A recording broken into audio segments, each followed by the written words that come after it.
Also, and I will start by noting for the record that all 7 members are welcome as council and staff liaisons, which is awesome.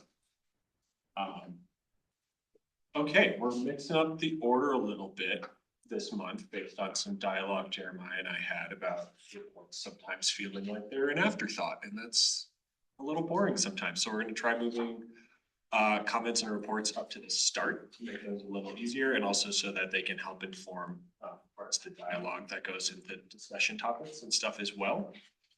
And then we'll do public comment as a little interim, and then we'll hop into the like structured agenda. If we don't like that process, we can move around. So let me know what we think about it.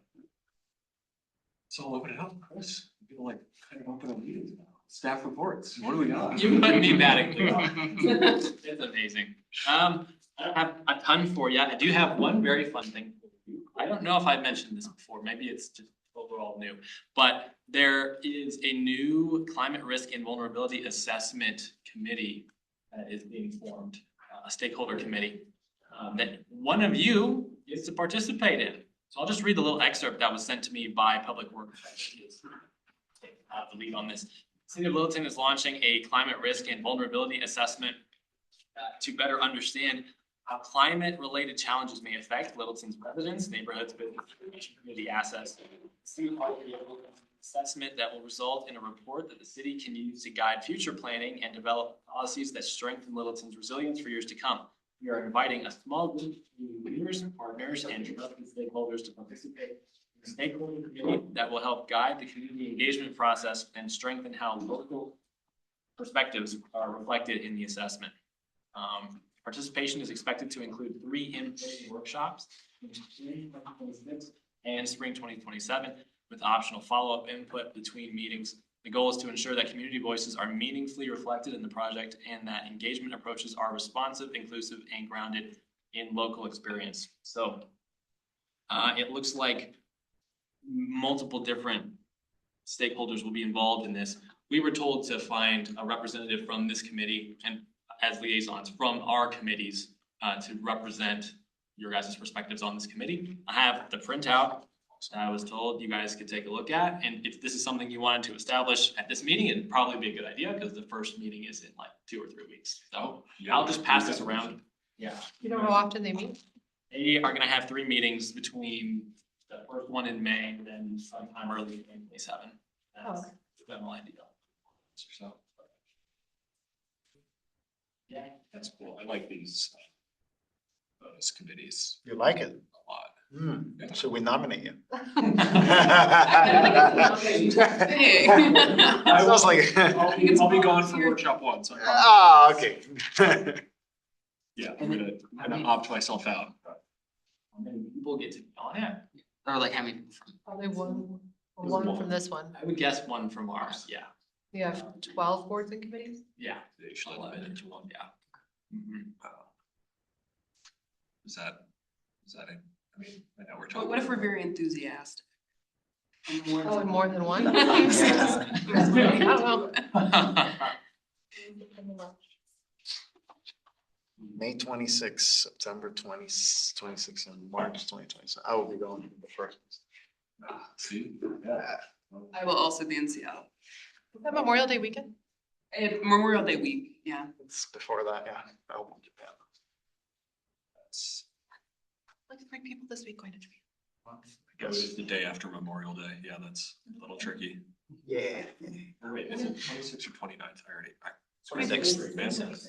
That Tuesday, yeah. Well, the 4 of you who may or may not be here, does anybody want to opt in for that? Otherwise, we can also circle back to that. I would, or you Yeah, wanna- I'll do it. Cool. Sweet. Love to see it. School just finished, right? By then? I don't know. All right. I know I look super young. I'm not in school anymore. Compliment. There is. Okay, cool. Yeah.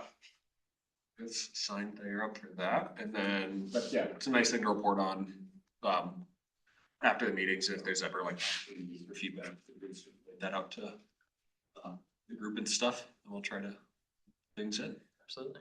Cool. That's all I have for you. On the staff report, cool.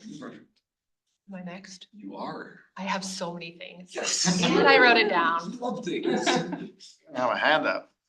I got. Wait, I should keep one for myself. What is it? Say, if we Chris, can you make share. more coffees? We can share if you. At this moment, You don't know the code out there on that machine? I can go anywhere. It's okay, it's okay. Here. More? Wow. This is just a bonus one. Bonus. Wait, Is this rent for me? I will take this rent right now. Right? Mhm. And I thought you should also all have my city council card. This is also my cell phone number if you ever Full want. package today, guys. Okay, so the first thing I wanted to draw attention to was, the report that Pam Chadbourne shared with us last time from BBC from 2017. There were 3 points in there that she highlighted and that the report highlighted. I'm not gonna read this whole page since you guys have it, and Pam, you can have this copy, and I can get Lucy one later. But it called for additional affordable rental units. And the writing in red is just what our, housing authority has done, and then I added a note at the bottom. So the housing authority is the first part about how many, the AMI and all of that detail, but Littleton also has an inclusionary housing policy, which we're ahead of other cities on this. I wish it was a little bit higher than 5%. The council is pushing it to be raised over the next few years, but it's 5% right now. So when they build a new apartment, like I put 2 examples there, 16 West Dry Creek Circle has, I think, 175 units. So 9 would be deed restricted affordable, which is just a cool, I mean, they're not like, people are paying less than you are. They're just mixed in with the rest of the apartments there. So same with Mineral Place, that's I think 350 units, and they'll have 16 that are deed restricted affordable. So we have projects like that all over the city, and if people for some reason don't want to build them, then they pay a fee in lieu and we can help our housing authority build more. So it doesn't completely address the 1350 units that need to be below 623 a month, although I would also call out that those numbers are from 2017. So but we have done a lot on this front. And then the second bullet, starter homes and family homes priced near or below 300,000. I don't know how many of you are aware of our partnership as the city and SMHO with Habitat for Humanity. They had 51 or 55 homes, I want to say, that are all sold now, and those were the prices of those homes. So I don't know what you know about Habitat. I'm not going to get into all of that, but they have a cap on equity they can have each year. So it's not like these first people got in at that price and then they're going to turn around and sell it for double. I think it can only gain 3% or 5% or something like that per year. So it stays affordable. And then there's also 9 homes on Lake. Some of them have sold, but they were fairly good price starter homes. Maybe even 450 is, there were some under that, but those are a couple of those are still listed. And then housing options for seniors. I wish we had more of this. Overlook was built in the last couple of years. That is for seniors, 50 units. Our other new developments that are, Corey wrote this, sorry, the guy who's in charge of SMHO. Oh, he's saying here that their other new builds are deed restricted and they have elevators and, you know, less care if people want to move out of their homes. I would say part of why we don't have more of these and part of why we had a difficult housing conversation here in Littleton over the last few years is that our code doesn't allow for people to come in and say build a cottage court community, which was presented, especially on the corner of Ridge and Prince, and it got shut down by our appeals. So it's now going to be 4 mansions on that corner, which doesn't meet this need, but apparently that's what the market wants. So, well, you have a question? No. Housing is hard.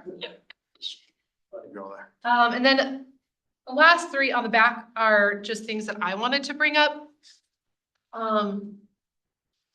Pam also mentioned attendance, and Bobby did do it. I appreciate that. This council has mentioned multiple times that we would love to see attendance be more serious on our boards and committees, especially going through 3 rounds of interviews now. I'm like, people are dying to serve on these, so it's great when you have good attendance. One of the things we talked about on our agenda this year was neighborhood liaisons, and staff basically said they couldn't do it. And everyone on council really wants to see it done. And so they were also like, why does the next gen do this? So I'm very torn over whether or not that's something we should run with, which is, like, we don't have the supportive staff. Or if we let it die, or what you guys think about that. Other cities like Inglewood really put a lot of time and money in this and like put signs for neighborhoods that didn't otherwise have signs, and they like have a very organized, structured thing. We got accused a lot over the last couple of years of not communicating well enough with people. If the city put out a survey and we get 140 responses, that's good, and that's not good. So I feel like it's really important. I try to communicate with the HOAs in my district, and it's very hard for me to add to my plate when I don't get paid a whole lot for this job to keep track of when they put out their newsletters and stuff like that. And I don't know what this needs to look like. Like Wheat Ridge has also done it. I don't know anyone on their staff or council, but I did talk to someone who was part of when the Marshall fire happened. That was very structured because of that incident. Inglewood's, like I said, was also very structured, but I don't know that ours has to look like any of those things. Like maybe we just post it on our communications and say, what would you call your neighborhood? Do you want to be a liaison? What would that look like? I don't know that council feels like it needs to be as concrete as staff feels like it needs to be. So I don't know what you guys feel about that, but you have more energy and ideas, I feel like, than. So I'm just curious. We aren't allowed to engage like in dialogue during this portion, right? We are at SMHO. Are you not normally? I don't know. I just I have, think you can ask like clarification questions and stuff. I would like to ask if we have kind of a map of like where the biggest gaps are, like neighborhood by neighborhood. We do have a map of the whole city of where HOAs are. Okay. So those are established. We don't have, besides like how it shows up on your deed, Okay. we could look up that stuff, but that was part of why staff said we couldn't do it. Is the GIS background part of it. So We do have a spot on the agenda when we're talking about tentative focus areas where I've put down for myself as chair to not necessarily take a focus area and be open to leading the charge on things that might come down the pipe. So. Well, there was Circle back also, to formal dialogue on that at that point, because that technically is on the agenda, and I was gonna bring that up too. I also have that like survey / community feedback item that might be. Yeah. I can, So, yeah, let's just let that one sit out there then. And then my other thing, and I mentioned this in my report on Tuesday, is as a mom of a 13-year-old boy, I feel real stressed about the e-bike, e-moto situation. Jose has talked to me about it a couple times. I just think there's a lot of confusion about it. I think they're everywhere. I think they stress people out. I think people don't know the rules. Parents buy them. They don't.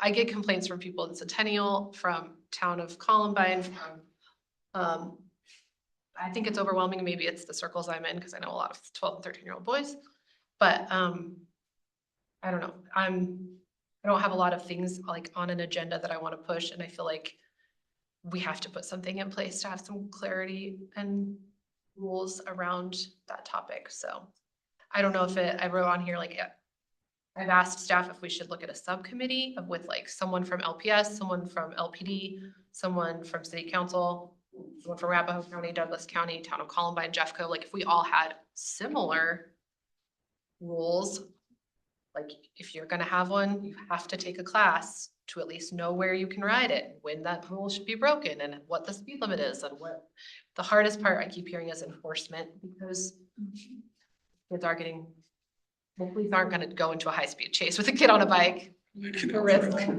purposes, but yeah. Also, I think when they do, and I've talked to a couple parents whose kids were pulled over, they're like, well, what's the rule? I think a lot of rangers and other people are like, well, slow down, or don't ride it here. So I think it's a big problem.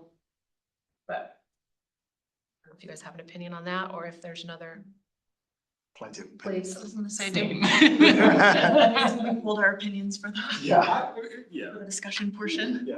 Who we do this, but yeah, I'll be interested. We can circle back to that. I'll be interested. I have opinions on that as it's a problem, but I don't really know how to solve it. So I think something like a broader committee like that could be a very useful way to like bring the important voices together.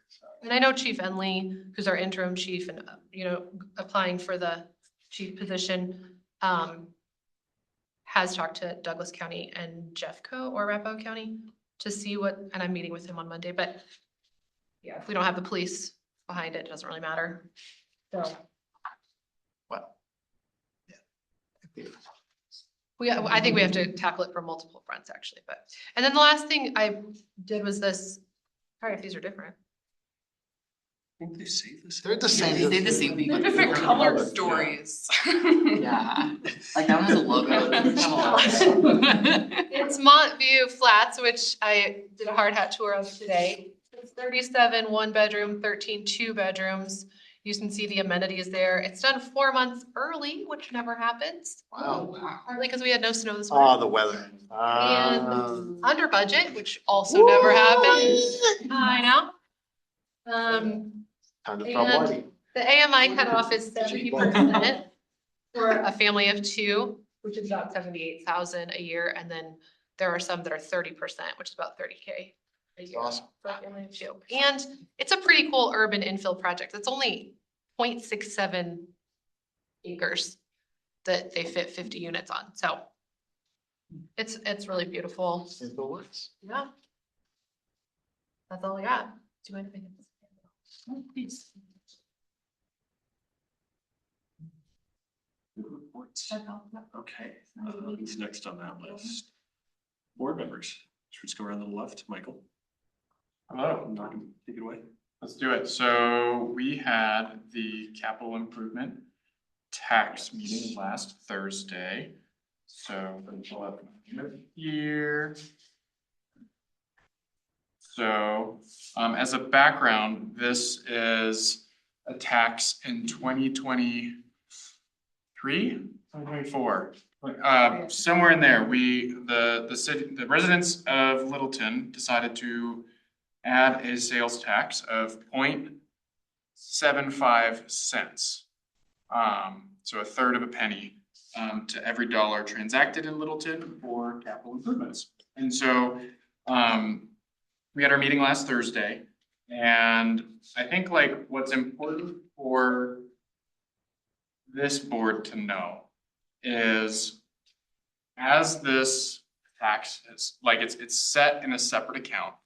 As this tax has been taking place over the last few years, that account has been building a pretty large balance at the beginning or for 2025, for example, $21 million was collected, 21.6 million was collected, 12.6 was spent. And so each year before that, similar like sort of gaps in terms of what was collected and what was spent. And we, on that board, we were just talking and just, this is like a sort of a check-in committee. It was written into the law that this committee exists just to make sure that the money is being spent on the correct type of capital improvement projects. And we'll be voting on that next month to like confirm that. But I think that we were all pretty okay with what we saw. Looking ahead to 2026, we're starting with that $21.6 million number. And we're expecting actually to spend 29 million with 13 million in additional revenue. So 21 plus 13, we'll be spending 29. The majority of that is going to be like transportation and bridges focused. So streets, the tunnel under Broadway, Lee Gulch, I think they got 6 million from this bucket. So everything seems pretty straightforward. So seems like it's being spent correctly. Yes. How is it trending? Like, are we like a lot more year over year? Like, what's the? Yeah, so to give you the hard dollars, so 2022, 10.4 million was collected. 2023, 12.4, so an additional 2. 2024, we had 12.7, so it was almost flatline, a little bit of growth. And in 2025, 12.6, so that's actually negative growth. This year, they expect it to be 13.1. So, yeah, so pretty flat, relatively flat, but they weren't spending everything that was in there. This year will be like big spend year, mostly because of the road and bridge. Sales tax, pretty. Costco's gonna maybe bump it. Cardiovascular. Can't wait for that cost. Yeah, the only other thing, that's sort of top of mind for me is, I was actually talking with some of the folks who were sitting on that board and I'm just still just so curious about the idea of Littleton expanding its borders very selectively into, jurisdictions that are not other cities, so unincorporated parts of counties, that have big commerce hubs. Thinking about sales tax and increasing the revenues. My thesis is our expenditures in maintaining any sort of infrastructure in those spaces would be pretty minimal compared to the revenues that we might be able to receive. And so that's something that I'm beginning to explore. I don't have anything else other to share on that, but if you're interested in exploring that with me, would love to partner with you. I am, I think. Well, more I'm interested in like learning more about that process, because I think it seems like it has obvious appeals for us. The advice I was given is Appeal to those pockets, because we would then be adding our tax onto them. And taking that money and without some proposition of how to provide service and incentive back to them. I worry about it being that's basically it. I'd love to hear more about like how to make that a reality, because I'd love to take tax dollars from other places. That sounds great. very selectively. Do you have an example? So, down Bowles, do you know like the shopping center that has like the Trader Joe's in there? So some of that has already been claimed by the city of Denver, like just a little bit north on, what's that road there? Yes, there's a Home Depot. Denver owns that, it's in their jurisdiction. But that whole shopping center, that mall on the other side of Wadsworth is all in unincorporated Jefferson County. And then I believe Highlands Ranch is also an unincorporated jurisdiction, so there is some shopping just on the other side of 470 that could be a target.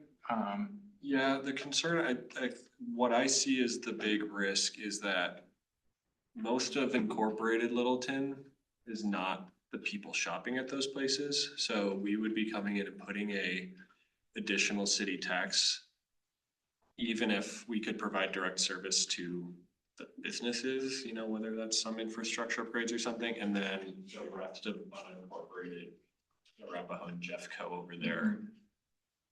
That's a tough PR look, because it's like, that's who that is serving, and now they're coming in and paying 0.75 cents or whatever else we might be charging on top of that tax in order for us to then improve things over here in incorporated.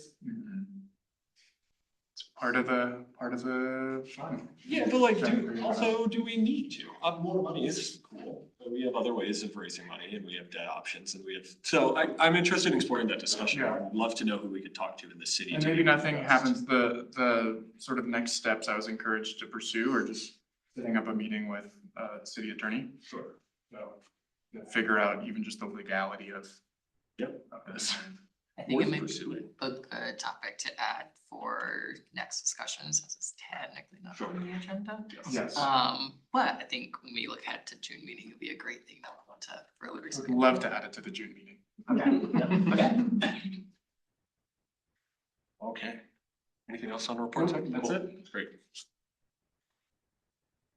All right, I had originally planned to do an overview of bills flowing through the state legislature, but we have a week left, less than that now, 6 days.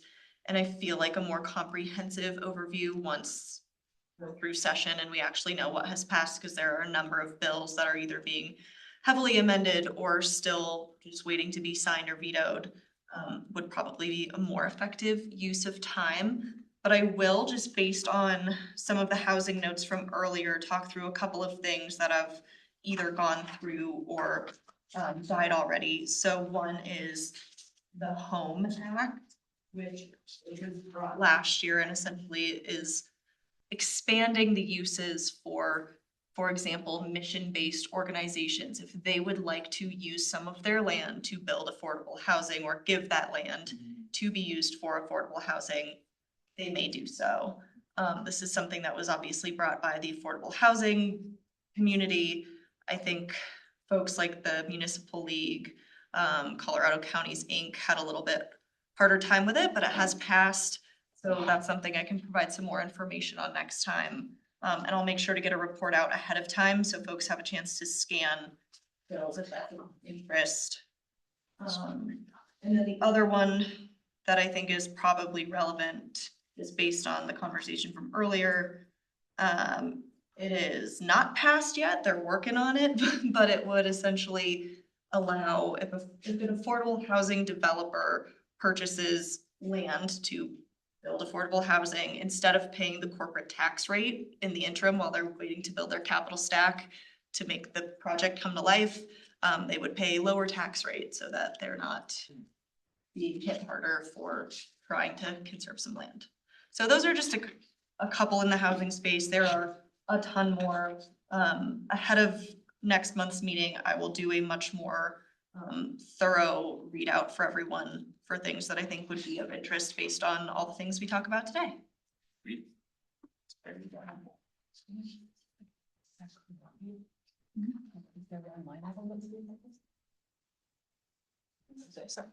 No worries.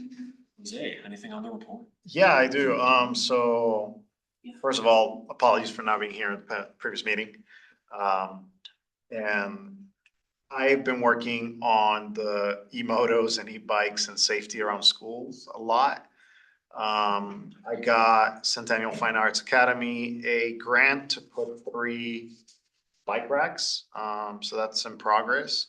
I'm going to be working on connecting with other LPS schools to see if they can have also access to bike racks, especially those that are not brand new, you know, like we have a few that have been renovated in the last few, but yeah, I've been working on that and deciding my focus area, which I still haven't decided.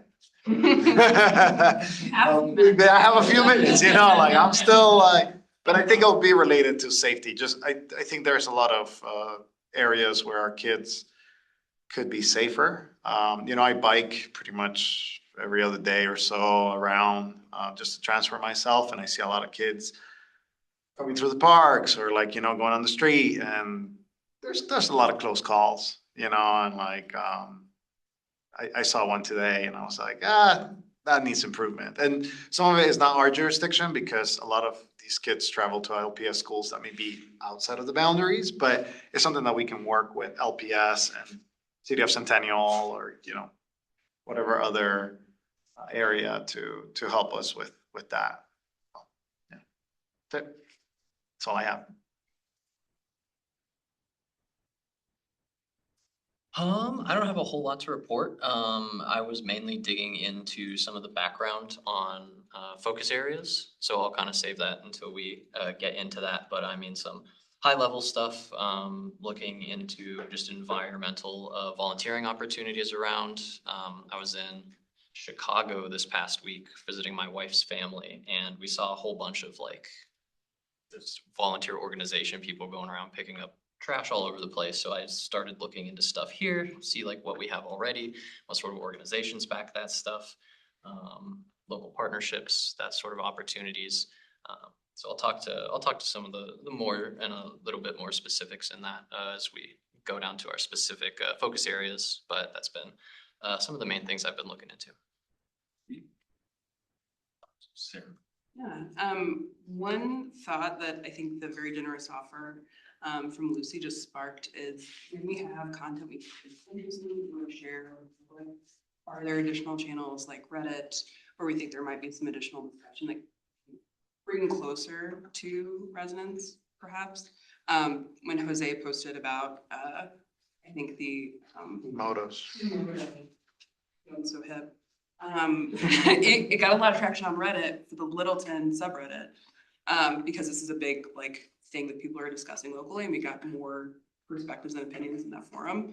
So bringing what we discuss here in advance in different channels, I think might be a helpful thing to do as well. The other thing was just an update from my update last time. I mentioned I selfishly wanted to talk about ACC closing their affordable daycare option this month. We had like a big thing for all the parents to know last week. And I did some like informal surveying, and most of them were sending their kids outside of Littleton because they couldn't find an affordable, not religious education option. So a lot of them were sending their kids to daycare in Littleton because that's where they could find space, that's where they could find affordable. Just a note, our hypothesis, there might be some difficulty finding affordable options in Littleton.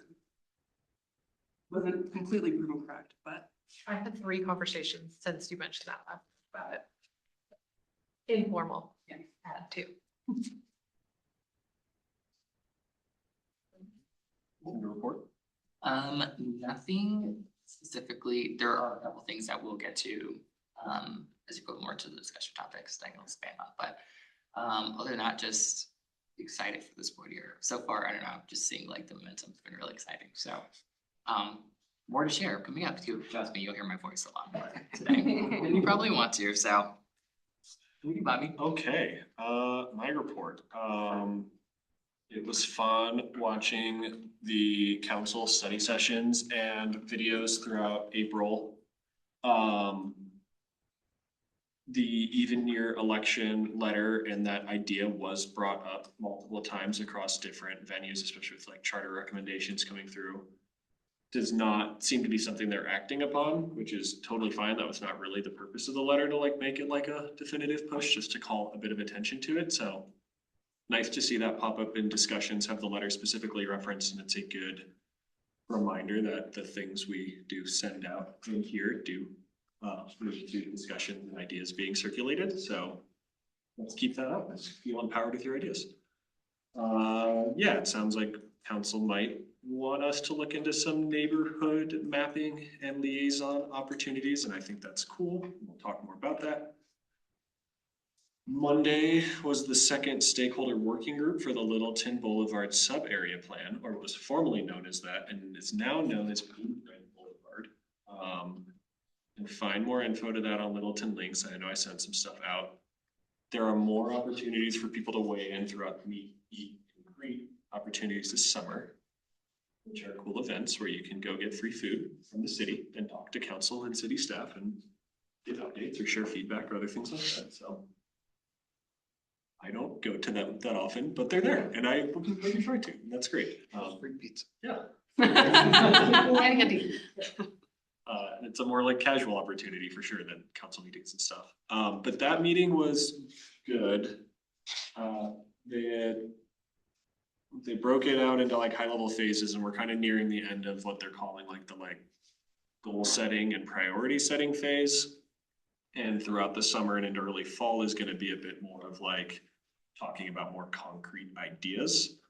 A lot of the things, we are only one part of input that goes into this. They're getting a lot of other community input, but it was the high level ideas that were kind of coming out from the stakeholder working group. We're placing emphasis on it more as a place rather than just a road, because right now it does feel more just like a road and not a great connected area unless you are just kind of driving through. But again, we did not get into details of like how that looks. There are definitely people who are wanting to prioritize like the historic character and the mid-mod character of that area. But there was some debate over like how restrictive should some of that stuff look. And otherwise words like potential and activation, and it could be a lot better than it is, and it's a little run down, and things along that theme came up a lot. Like people are excited about this, there seems to be a lot of opportunity, but it's a little unclear of exactly how to make it best. So if you have ideas of moving into the more concrete things, let me know, and I'll try to represent those at the next stakeholder working group or go chat with the relevant staff at any of the meet and greets. There's a scavenger hunt or something this weekend, isn't there? Mid-mod mile, yes, I forgot about that. That is happening. What is it? Check in at Arapahoe County Plaza for what makes these buildings special.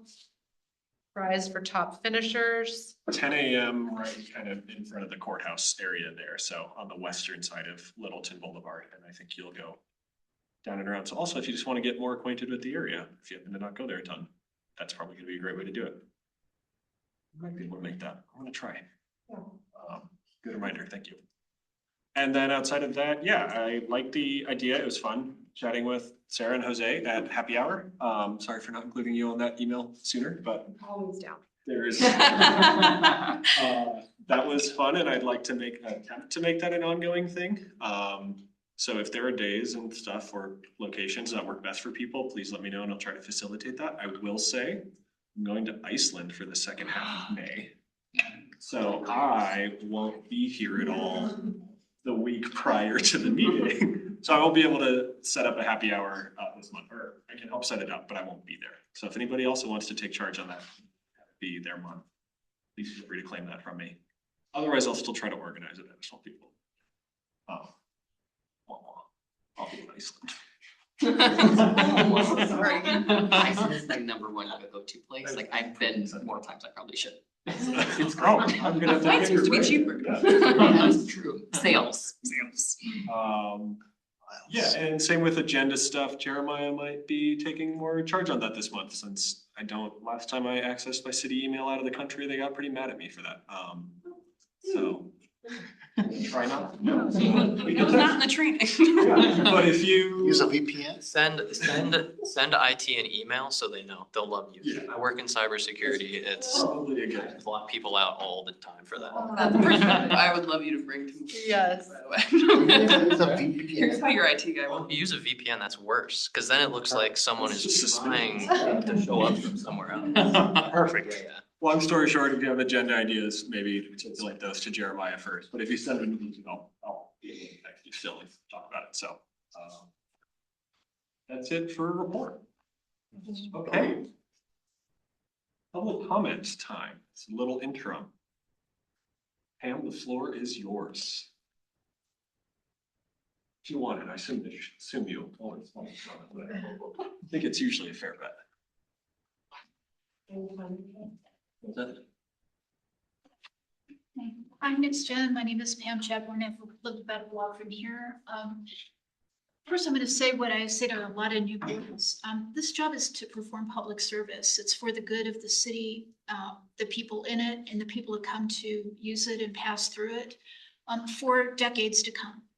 So it is a short, medium, and long-term planning job, and it needs to include everybody, not just people who are young.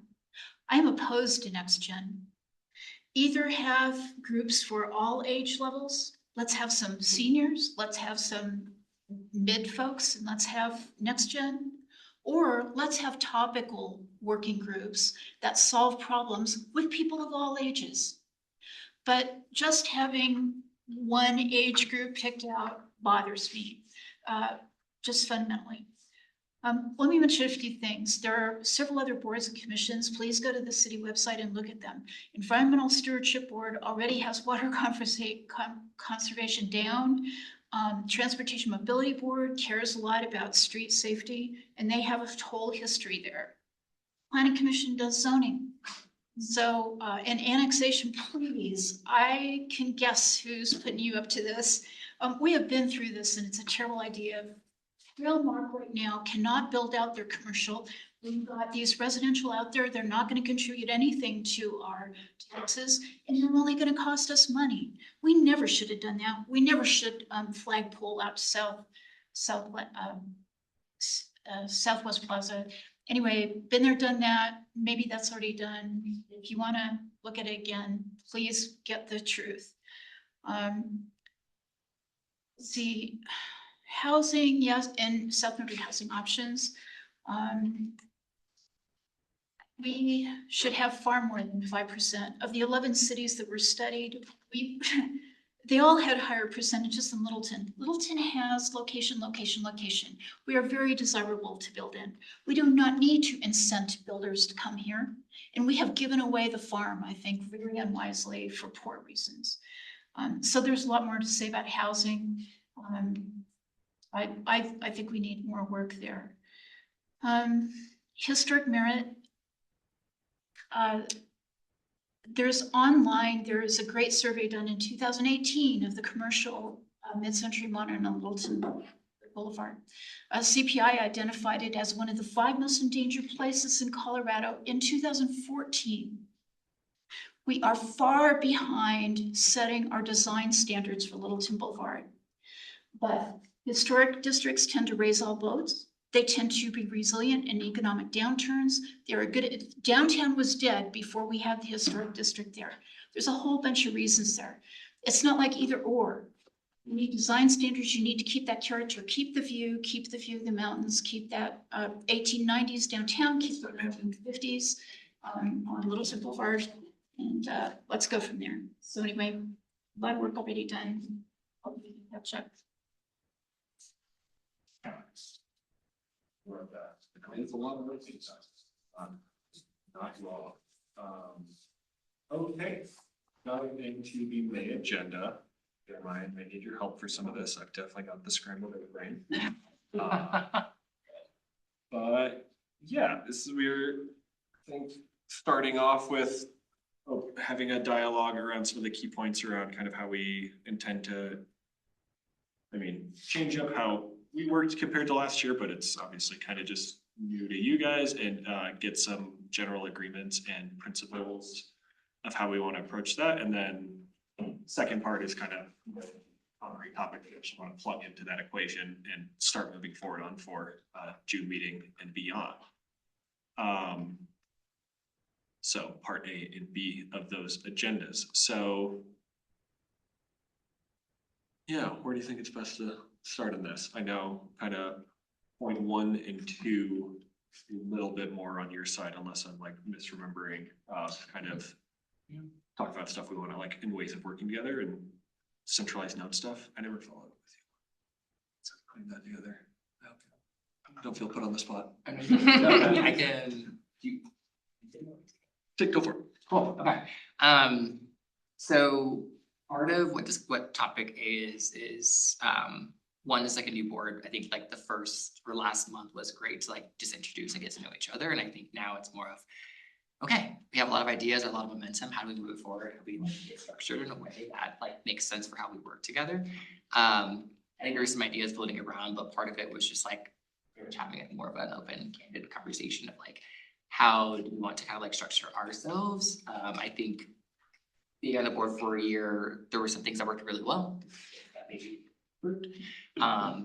But it's more of how can we kind of come together and say like, yep, we're gonna go with this model, or we're gonna try this out, see how it works. As it kind of relates to some like the member topics that we were gonna go through a bit later. So there's a couple of ideas here, and just like, I'll be honest, if people can like share before I share mine, but one of the things was more of like centralizing notes. One thing that I find extremely helpful is to walk away with like, what are the actions, who's following up, like, what do I need to do for like my words? I think, and a lot of us, we have full-time jobs, we have kids or families or travel, etc. These meetings are recorded. We recommend to like kind of like report back, especially like being out, but having maybe like a centralized and very like summarized view of like, hey, here's what we can expect coming up for the next meeting. Something that maybe you can like read on the plane, or just kind of have like that summary, I felt like might be extremely helpful. I'm also a huge person, whatever my capacity or my mouth is. So I open my mouth about this, and that's where I was just like kind of plugging away and typing over here. So happily we'll take the first one. But more of it's something that the group feels like it's a good idea, want to try it out. Again, if it's something that doesn't work, we can always adjust. Happy to take that on, or if anybody else wants to go on meetings, happy to do it too. I think that's a dope idea. I would ask, like, are we close to the news of like AI or based on the recording. Just in respect of your time, like we say a lot of these things out loud, we assign responsibility out loud. Maybe it's not something we can keep track of manually. I'm a massive AI hater, so if somebody else wanted, I will not. I understand it's extremely controversial. Yeah. but that's what, I mean, could we, Chris? They're publicly posted videos. they're on YouTube, yeah, Like- so. I guess we could, yeah, okay, well, yeah, I mean, that YouTube's works. big AI lovers, so. Yeah, okay. They're out there. There are certain meetings that, there's a website that scans a lot of publicly posted government videos, and a few of ours have been on there. It does it like automatically, and I don't think anybody actually like looks at them, but it gives a quick paragraph summary, so like it's probably already happening, so. Okay. I would object on the grounds of like, I don't wanna feed AI more data, but it's probably already got our videos. It's on top of that anyway, so. But also, live your truth. Live your dream. Well, on a, well, sorry, continue to take notes for this one. I think we can explore the usage of it since the videos are perfectly posted. So. They're not always that clear vocally, so that could be the other thing is maybe we, take notes for the next few, and we could either have that on an ongoing basis or even just trade off between you and I. And then we can test around a few Yeah. runs to see if like, oh yeah, nope, totally missed that action item that it should have caught and things like that, so. Yeah, also there are some local AI products, so if you're a hater about the AI world, maybe an offline local version, maybe make you feel a little bit more, like, 'cause there's some recorders, you just set it, Oh, yeah. like, or feed it, whatever it is, and then like it processes locally, so you don't have to, I don't know, reduce somebody's water pressure or something like that, so. We'll cover it later in part B, but there's could be the whole reason why behind that statement, but we'll do that. Okay, so it looks like that's a good idea. Like I said, I'll cover the first one. If anybody else wants to like jump in as we're kind of exploring the AI option, 100%. The other, No, before. Okay. Please. the other part of that was, sorry about that. Was an NGAB action plan. So I'm doing some digging in some of the other boards and commissions. I think that the environmental CS stewardship. ESG. They had like an action plan that kind of walked through like what were their focus areas, what like impact it may have, kind of the recommendations or like their next steps. I thought it was very thorough. And the idea and push was potentially doing something like that for NGAB. The level of depth, 100% up for discussion. But having some form of like documented plan based off of our focus areas that kind of can show like, hey, here's what we're interested in, here's how we're tackling this. For a couple reasons, I think we wanted to just kind of help structure us a little bit better. And then two, I think it also kind of gives like a definitive line in the sand of like, here's what we're doing, here's the impact we're having, and like for future boards, like it kind of serves as like a reference point. So again, those are like just two things open for discussion. But really truly like big overarching umbrella is how do we kind of organize ourselves to have like the best impact while like leveraging and leaning into our individual strengths. So I'll say the thing that excited me about the idea of the action plan, especially going along with the thought of kind of having a little bit more individual autonomy and kind of leaning more into individual goals is, Michael, I'm gonna pick on you as a good example of this, is like, I think you've brought up in like recent months, like, I think probably 4 or 5 things that could all be like board topics or individual topics, and it's like, we could do all of them, or you could attempt to do all of them, but like, some of these things are either not always necessarily like things that need to happen in the next 6 months, or they're things that like we would love to get to, but we're probably just not gonna get to, and then they kind of just get lost in time. And I think there are certain things that if it doesn't feel like it fits cleanly into like what we're doing in the next few months, could also still then go on the action plan. Hey, somebody's individual goal fell through, because that's gonna happen sometimes. Stuff's gonna come off of council agenda or get deprioritized or whatever else. Now there's something they can pull from and pick up so that, going into next year or throughout this year as a new board comes in or people get replaced, we're not kind of doing this full thing again where everyone's like, oh, I have to get fully caught up on the city. There's some momentum and like record of things that are on there. And just kind of monitoring that and kind of updating that and refreshing it every couple of months for like what key deadlines are associated with different initiatives. When's the next time council's talking about a thing? What's the associated like anticipated lift for it versus impact, similar to exactly what ESB has done on theirs. I think that could have been really useful for last year. And so obviously let's try it for this year, I think. Have people seen the ESB, like their dashboard or their system of like impact and effort, and they have kind of so I think that that's a really reader friendly and a good helpful way to kind of break down the various recommendations that they're looking at. And even though theirs are specific obviously to ESB things, I do like the idea if the next gen ones could be a little broader, obviously, like the topics would span more, or the recommendations would span more topics, but I think the impact versus effort gauge that they have is really valuable. Yeah, for reference, if anyone hasn't seen it, they have big topic areas and then individual topics, recommendations, and then effort versus action. A little cool graphic, but yeah, you can do whatever with that. It's good. Yeah, I think that could be an interesting thing. Again, as we're working on stuff, obviously any of the top individual goals we're working on and associated recommendations can go on there. But again, it can also be a place to store side thoughts. And then that document itself could be one of the key deliverables to council at different touch points through the year, or at like the end of the year is like a good summary of what we've done, what might be upcoming, things like that as well. So.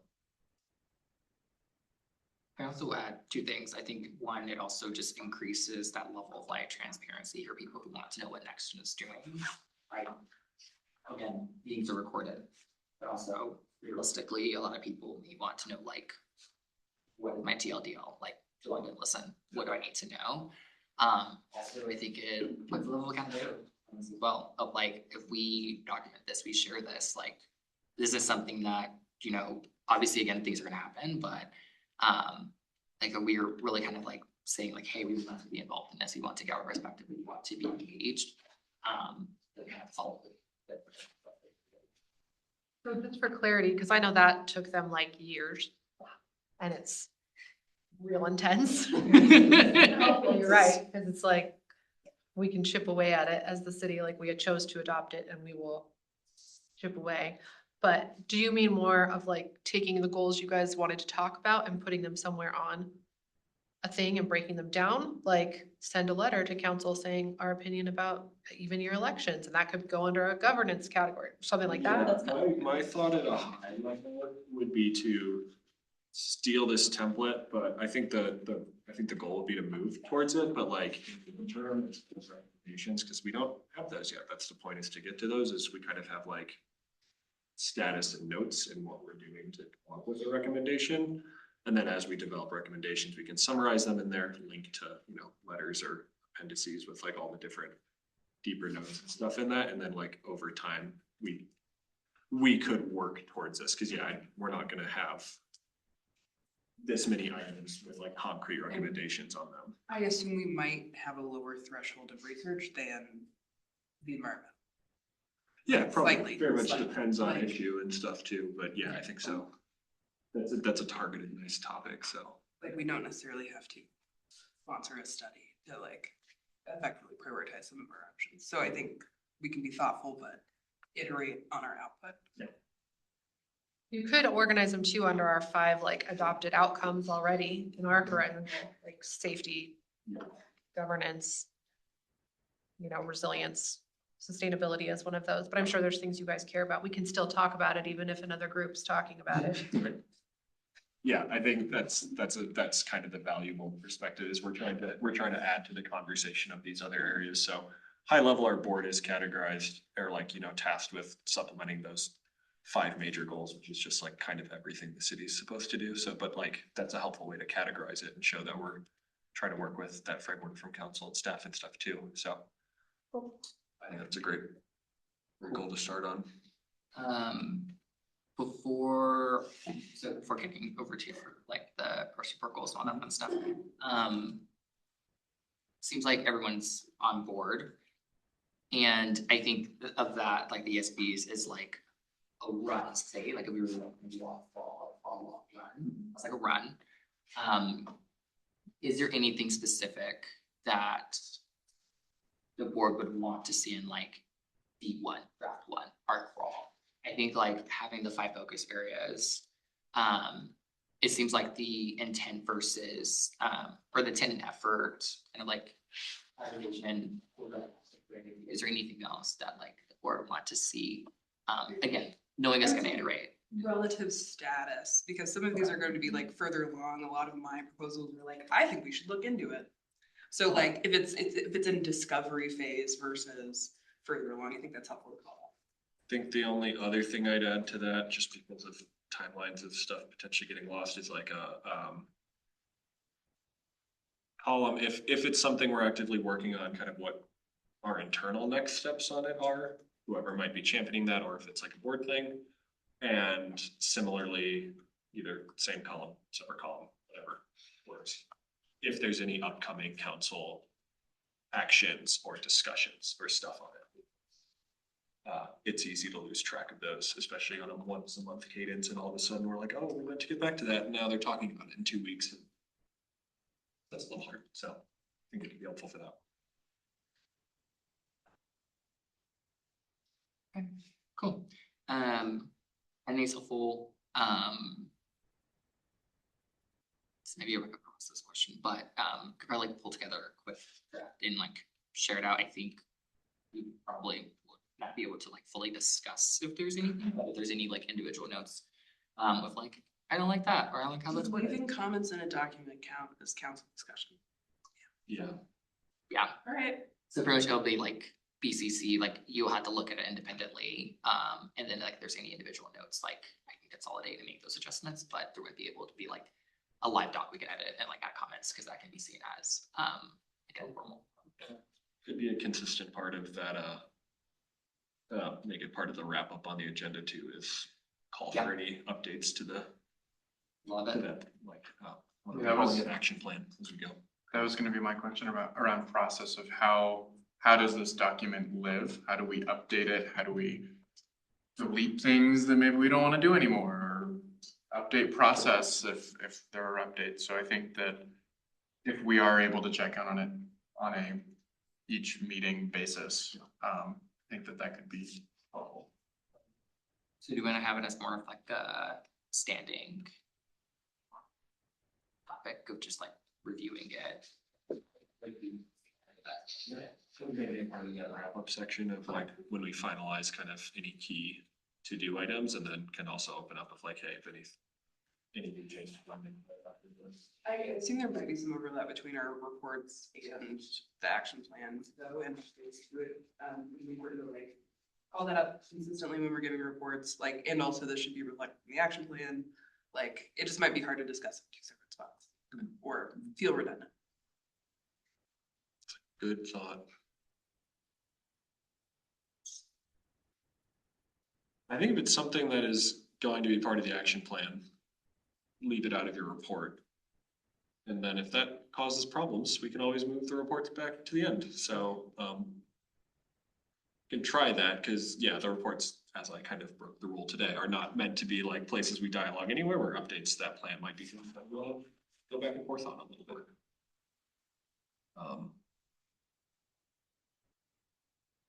Okay. I'll try it out. Sounds like a good idea. Yeah, this is all iterative. We're growing together. Candid feedback, I think I told you guys before, huge feedback person, we're like, this is not working, like, okay, you pivot, because like, we wanna hurt anybody's feelings. Yes. Okay, I'll take it away on this next part then. So yeah, as not subtly hinted at and explicitly asked for in emails like ahead of time, I think what we want to try on this year, barring any major objections, because our board scope is so big, it is really hard, and it's kind of a good problem. It's great that we all have different opinions, but it's very hard to get 7 of us to agree on like, what is the most important 1, 2, or 3 things we should all like be addressing this year? And that can leave us floundering a bit. So we kind of want to try this approach of having the things we work on be things that are kind of more individually championed, that obviously then we're all kind of collaborating on, sourcing each other's opinions on and bringing together to like discuss, but at least kind of what makes it onto the big agenda for the or a representation of all of our individual priorities and diversity points, which is cool. So to that end, we do kind of want to try on this individual approach. It is not to say that you have to do something completely independent. I think like subtasks and collaborating with one another on relevant things would be great. I also think that if there are things that we do unanimously agree would be cool to have us all seven like dig into and work on. We can obviously still make space for that. But just as the default working structure, kind of want to give that a rip. The challenge that creates that I anticipate, I think it's more than solvable, but it's where I want to like spend the next little bit of discussion on is like how we want to build a general framework then about how that process kind of looks. Because if these initiatives are kind of being championed more individually, but they are still things that we have to collaborate together on, we're going to have potentially different standards of evidence, different amounts of, you know, effort that go into those things, how we want to try to schedule time to get presentations and info from the city, that nature. So I was talking with Jeremiah about how, you know, in my work in policy design, a very crude and like simple framework is to break it into some high level steps of like identify a problem. That's kind of what the task was a little bit for this month, but it can take more time than that to really get into the weeds of it. Identify a few alternatives, gather some evidence that gives us some insight on those alternatives, define your kind of key metrics, cost, safety, environmental concerns, effort, things of that nature. Talk about those things and see if that leads to any form of like recommendation. That's like a very, there's a number of steps to that and it requires like some amount of structure, but like that could be one approach. I'm open to other ideas and I'm sure everyone can pull from life experience of like what works best and how prescriptive we kind of want to try to get. I think it's similar to like the design thinking process that some people corporate are more familiar with. Except I think one of the valuable things we can do together is support divergence. Like a big step in design thinking is like we have a problem. Let's brainstorm a lot of different ways of solving it rather than setting on one specific one from the outset and getting really kind of stuck on that one solution. So I think using each other and our communities as a sounding board is a great way to get additional ideas that are outside of that initial framing or box.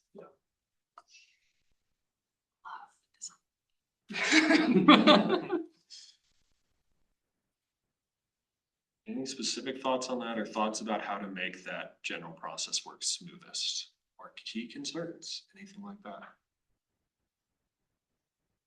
Or do we just take a stab at it and then keep the dialogue alive and figure it out as we go? I think we'll figure it out whether it works or not within 3 months. Yeah. So it's not bad to do an experiment and to figure it out.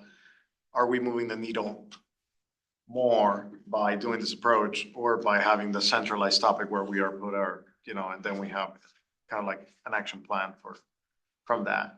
So I think, to me, it's a good test for anything.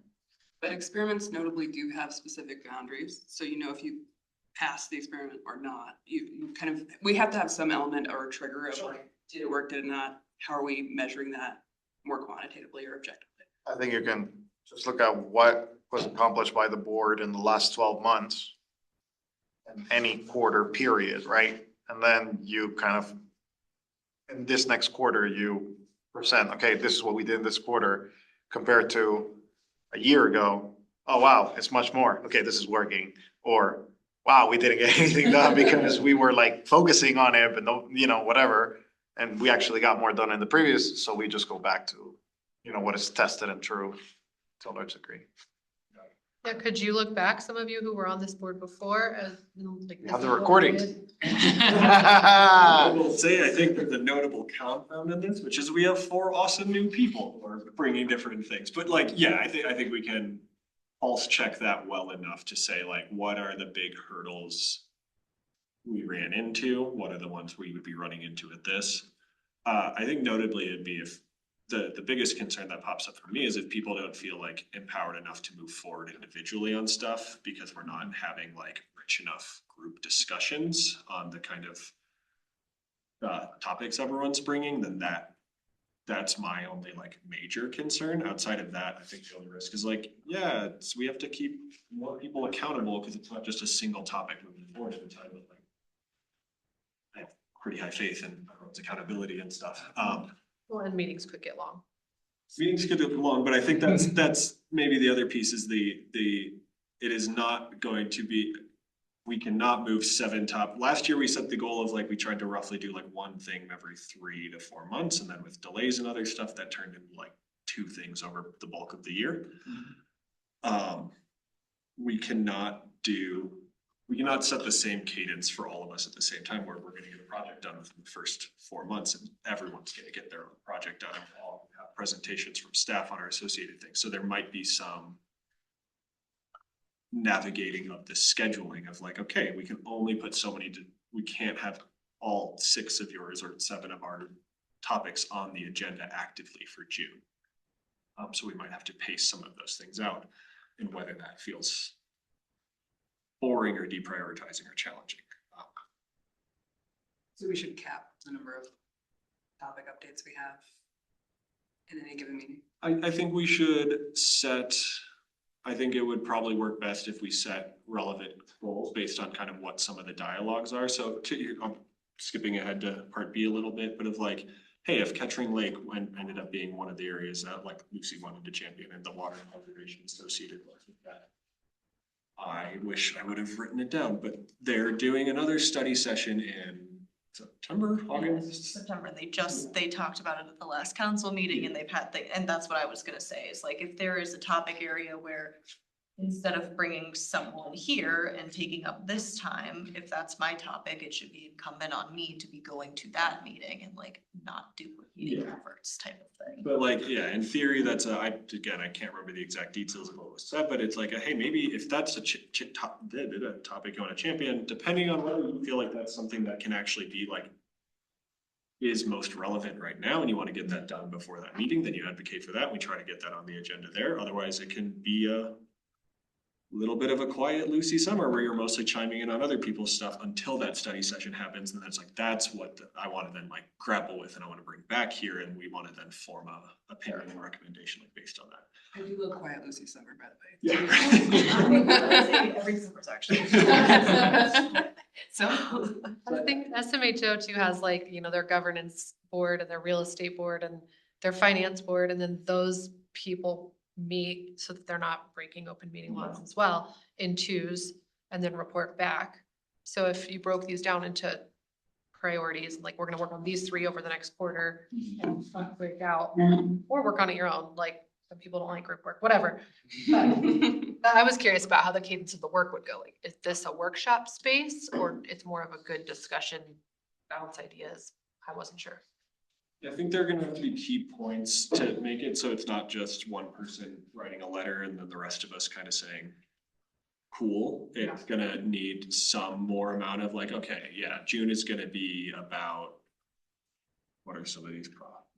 Water conservation and the neighborhood liaison thing. And then July is gonna be about this. And we're gonna have a staff presentation that relates to Thayer's initiative around conservation and other stuff like that. And then like map those things out. I think that could.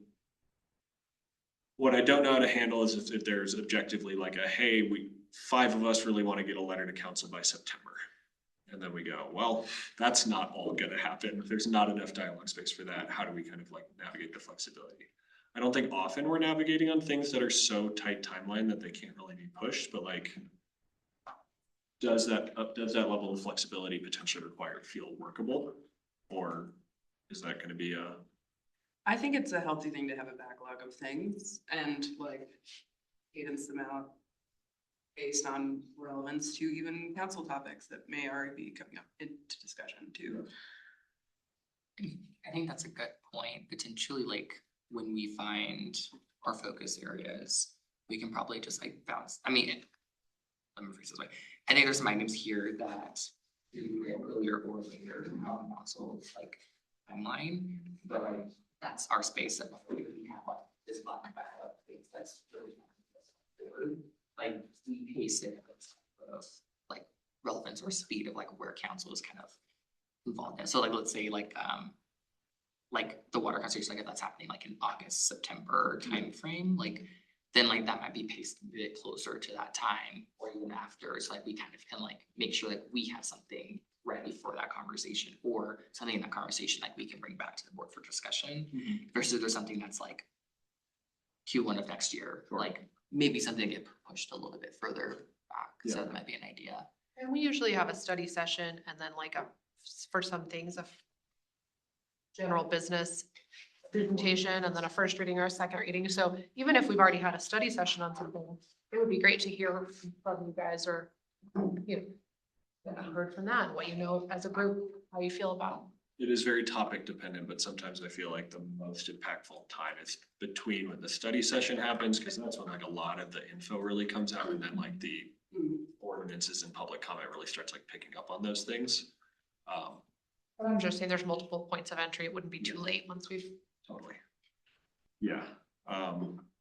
Okay, I think that probably falls into the like, we will probably run into challenges on that, and I'm very open to continual ideas. I think the other potential risk is the flip side of that, which is the like, you know, we might run into lull months and we can use those as more active working sessions, or we can, you know, just look at the list and say whose thing is most recent. Like, I know the next one doesn't feel particularly relevant, but like, gotta slot you in where we can, so.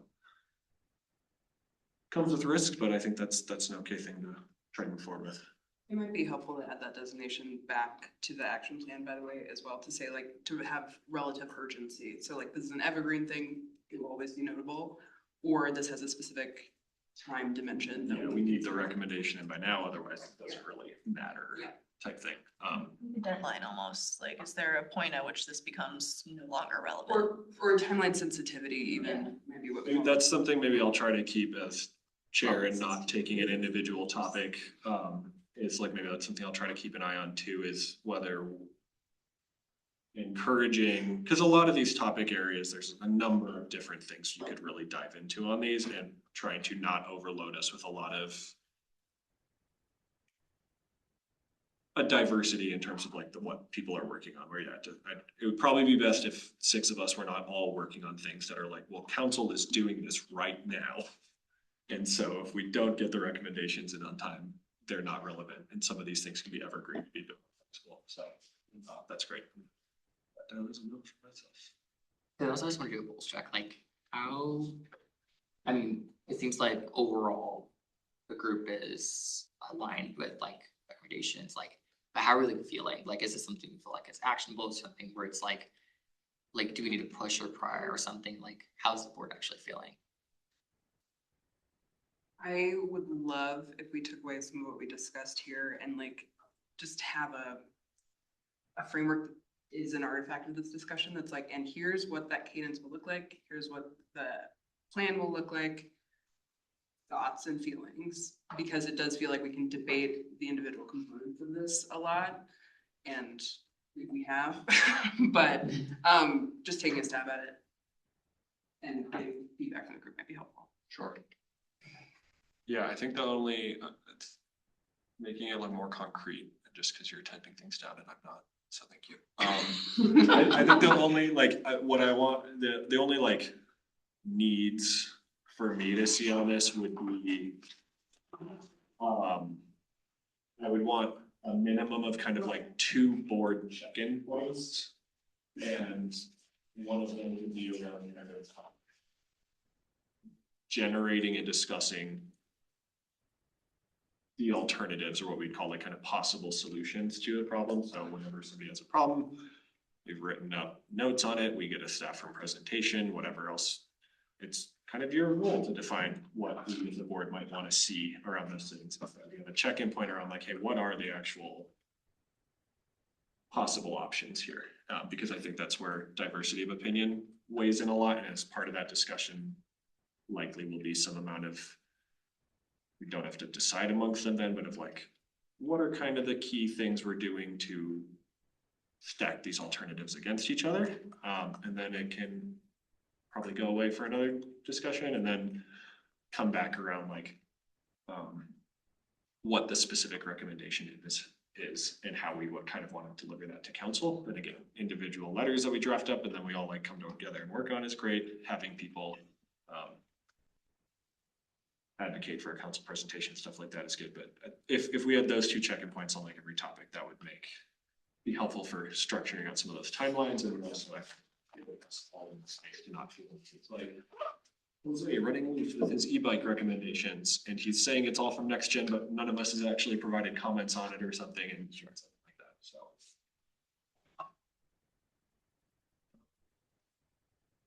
How are you guys feeling? I agree with having something to react to.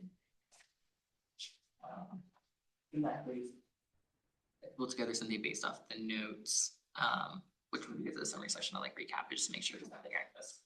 And then we can share it out again, like async, so just be like individual feedback. So you can make those adjustments and then share another draft. Iterate and improve. A little bit tedious, but you do it. yeah. Cool. Should we get into the fun part where then we can also talk about scheduling a bit too, because then it's fun of like what people think as priority areas. Yeah. I don't think we need to try to shoehorn these in perfectly to the 5 core areas of. The horizon, as I saw. Yeah, just cause I always get them wrong, so. Governance, safety, resilience. Housing, safety, economic development, infrastructure, and income. I don't think we need to try to like. We have to have one in each of those, but I think those are good guidelines, and I think we should stay away from everyone's topic being environment or everyone's topic being housing similarly. So just at least having some amount of coverage of those is a great goal to shoot for. And then as we're discussing those things too, just know I'm gonna try to be keeping a pulse check on whether it seems like a super structured goal. That means we have to have it done by September or something, or a kind of more flexible thing, because that might be the only other thing I push back on. So what are people thinking on some of their priorities? You want to just go around the room and share? Does anyone have stuff that they're burningly passionate about and excited to talk about? And obviously the goal here is not to come up with recommendations and know exactly how we're going to approach these things. It's to start brainstorming, tentatively lock in a few ideas, figure out next steps on certain things, and be able to start picking away at it over coming months. I can chime in first. So long-term capital financing, in my mind, is an incredibly important topic for any municipality. And I think that because our board is so uniquely positioned to have a long-term view, I think that a huge part of good governance is financing responsibly. So what I am hoping to do is just better understand our revenues and our expenditures. Yeah, and seeing if there are any kind of obvious ways, or maybe not obvious ways, in which looking at let's call it a 30+ year, 50+ year time horizon, are there any things that we should be considering doing differently, or giving the council kudos on the right way? So yeah, I don't really know what I'm gonna find, but I think that it's important. I think it's timely because capital improvement projects are like those dialogues are happening and that is a somewhat case. So I think there's a lot of good study sections, council dialogues and documents out there to help inform a lot of that right now, which is great. Debatably, certain things for a presentation on that stuff, but I would argue that a lot of that stuff is being presented enough where it's like, unless we have specific questions, we can probably just read in on the recordings and other things that are out there. But I think that makes it nice that you don't have to go tracking down, like, where do I even look for this information? Right. At least the starting points are out there. I think that is super relevant, like ending up in a bad financial situation because like 20 years down the road because of decisions today is something that probably be prudent for us to look at. I will say that's probably my only thought on that is also a big space from the dialogues I've been listening to, and it covers a lot. You should feel free to pick down. You feel free to pick like what you want, but I really like what you said in there of like looking actually at that like long time horizon and kind of looking at from a long-term fiscal responsibility, what's happening, because these things are long-term, and I think council and staff are well aware of that, but in my opinion, there's also the little bit of like, yeah, but they're long-term, but part of it is because it is stuff that needs to happen now and soon, so it's balancing the short-term, long-term need. Zooming in on the long-term aspect could be a novel addition, in my opinion. I would also consider how our sources of income and our priorities around them may have evolved over time as the demographics of our city have evolved. So taxes like sales tax that have an outside impact on lower income families may not be a thing that we want to prioritize as a future major source of income versus other more progressive taxes. I think it's great. I think the other thing that I don't have a great sense of, Andrea, you might more, it's like, what are some of those key deadlines coming up this year in terms of capital financing discussions or important dialogues, and how might what you want to focus on in that space kind of interact with key recommendations and deadlines in that area? I could see that going either way again of like this. I know a lot's happening in that space, so that makes me think that's probably one of those topics that's a bit more, hey, we're gonna want to get a recommendation out by, X date, but also finances are forever. So it could be a bit evergreen, We have our budget retreat in September, but you're talking about a much bigger picture. Yeah, and that's just council. But it's open, but it's a whole day of numbers. Like it's like Bali. I know. Misleading at first for me. Retreat. And that would be a I feel like focus budget on- and retreat are kind of. Yeah. That would be like Tax 2027 focus. Yeah. Yeah. What is the fiscal? I don't even know the fiscal year for the city. Do you know? I definitely should, and Pam probably does. It's calendar year? General fund and the sewer plant and the wastewater treatment. You say in the timeline though. Yeah, and do you, The calendar It's year? the calendar Yeah. year, okay, pretty much, but some are not. Okay. Great. Um,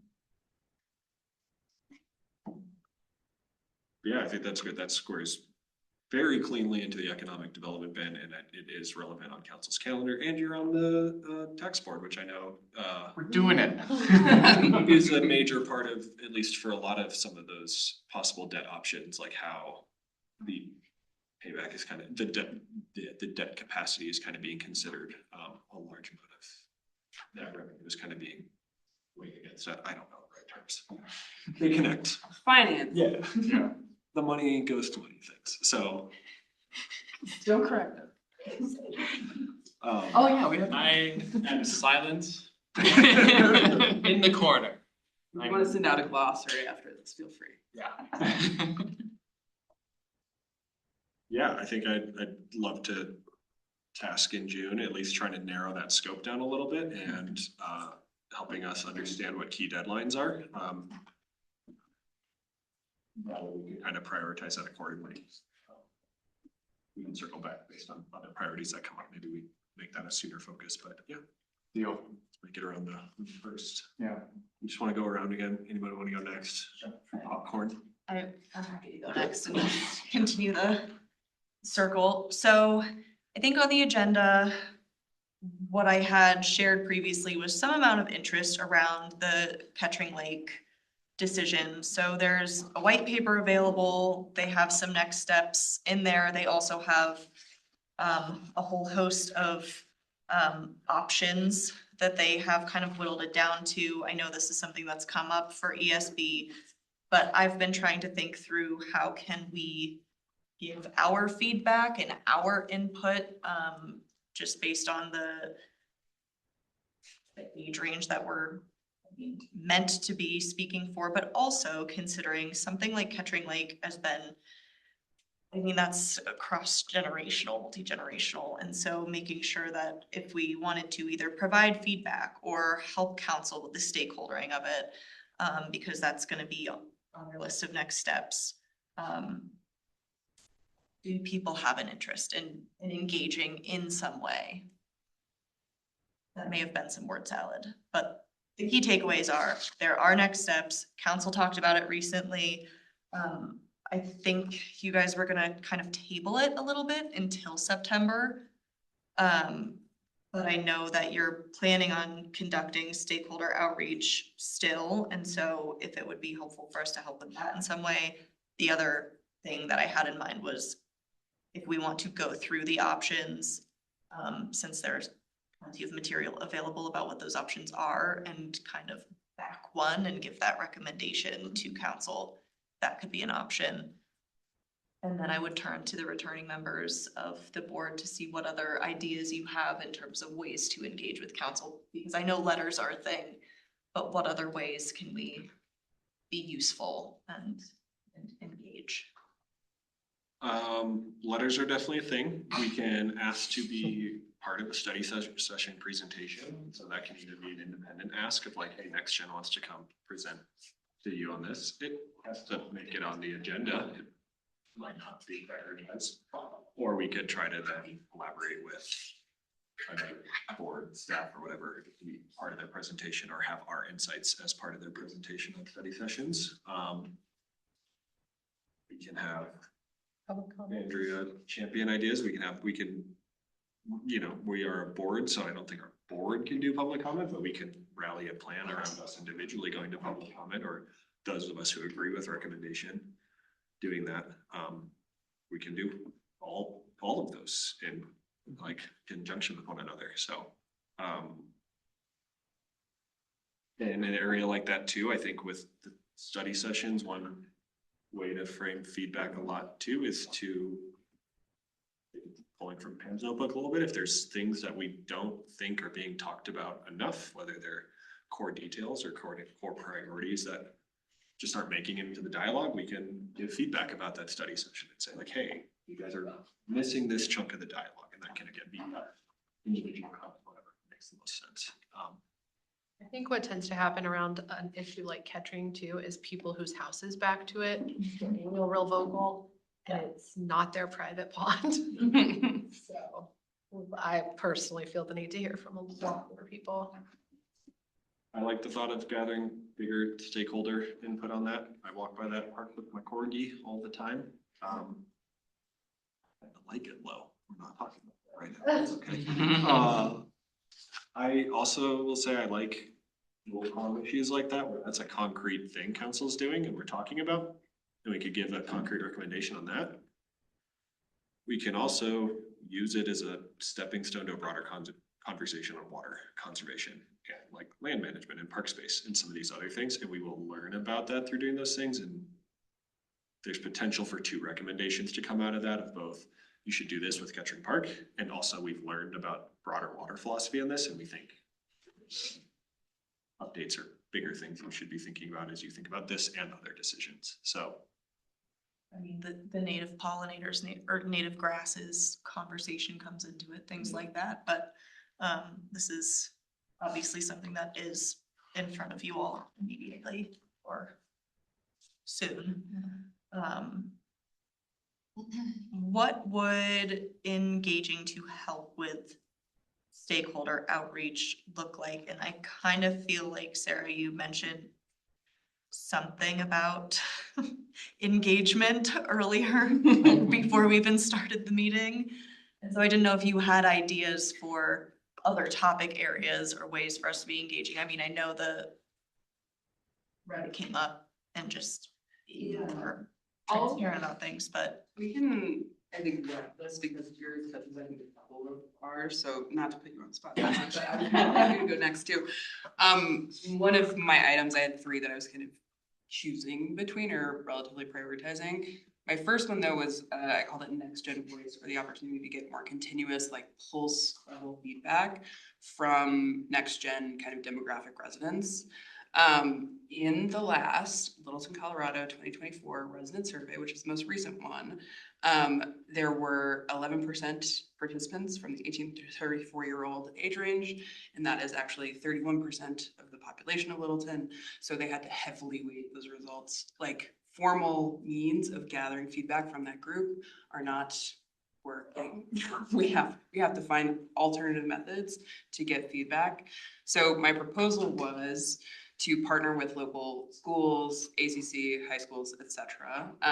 They have existing forums for surveys, feedback, et cetera, plug into any of those extant ones if they exist, and start to kind of get pulse survey with 1 or 2 questions at a time on top issues this group wants to focus on, so we can get more of the community input on that. Some additional channels may include, I'm not gonna do TikToks about this, but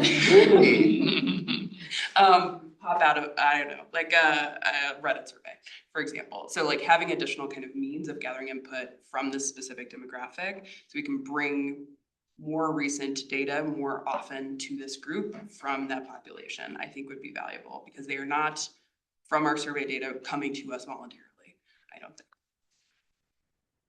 And that touches, I think, all of the pillars. It would be helpful to have this across the board. It's kind of just part of governance in a way, is recommendation. You're saying prioritizing something like that so that you could figure out the rest of what are important issues to the community. Or at least to contextualize our recommendation. Like, we feel this way, we got broader input from where people in this specific age demographic who will affect over the next 50 years, and they feel this way as well. Or they didn't feel this way, but we feel this way for this reason. Whatever, that would be helpful. Yeah, there's, I don't know the details of it. It just popped up in one of the meetings or study sessions with the communications update. Like there's some new staff and kind of the communications and outreach. So given that they're new as well, I think that could be really interesting to kind of poke them on that of like where their head is at. Do you know who they are?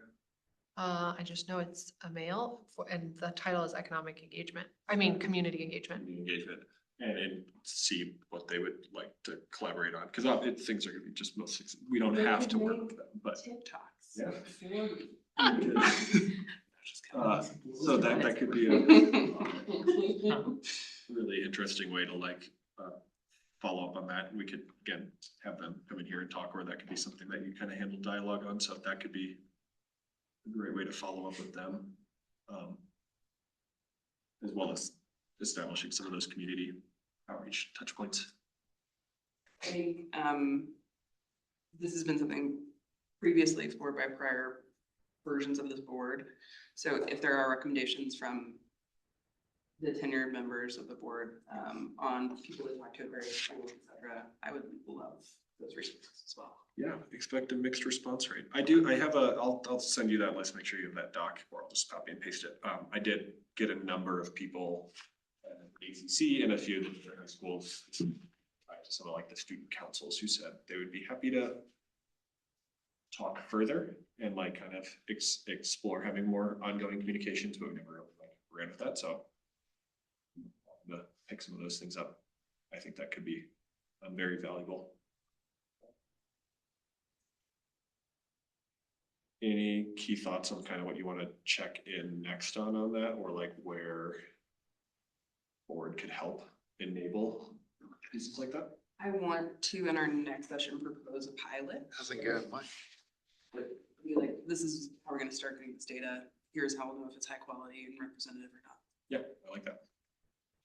I'm gonna kind of skip that question for you. Any key things you want to check in on there? Well, I think my big thing to check in on June would be trying to decide if this is do you want to make some recommendation pre-September study session, or do you? Well, and so that's kind of a question for you of the timing of your decision making, because we don't want, I know that it's ongoing, but like, is it the earlier the better, or? No, I think you have time on that one. Okay, Actually, then, there's no money for this massive project and we have to do it right, so. Yeah, we have a flexible one. Yeah. This is good. It's not a bad. so I will also narrow for next time. Okay, cool. Sounds great. Yeah, and obviously this goes for everyone. If you run into stuff in the meantime that you think is helpful for us all, right? read or seen ahead of time. Really fill that out. Back to Sarah's real quick. My daughter's in government class at Heritage and. I was about to ask her if she was in. McClure was definitely there when you were there, because he was there when I was there. Still there? I don't know, but I can promise you, he would like, he's an older teacher. He would love some fodder for the car. For you high school kids, and I think it's so important. And Mullen has a great government teacher, and I've had multiple kids shadow me, and they have to go to 30 hours worth of council things and then interview me, and I'm like, where are all the LPS students? So I think it's wonderful. Awesome. Yeah, I would love to have more representation at public comments and stuff. I could be a part of that. All right, we'll keep the ball rolling. Those are both good, and we have ideas for follow-ups. Who wants to go next? Zaire, you're number 3 on the list, so going with the list.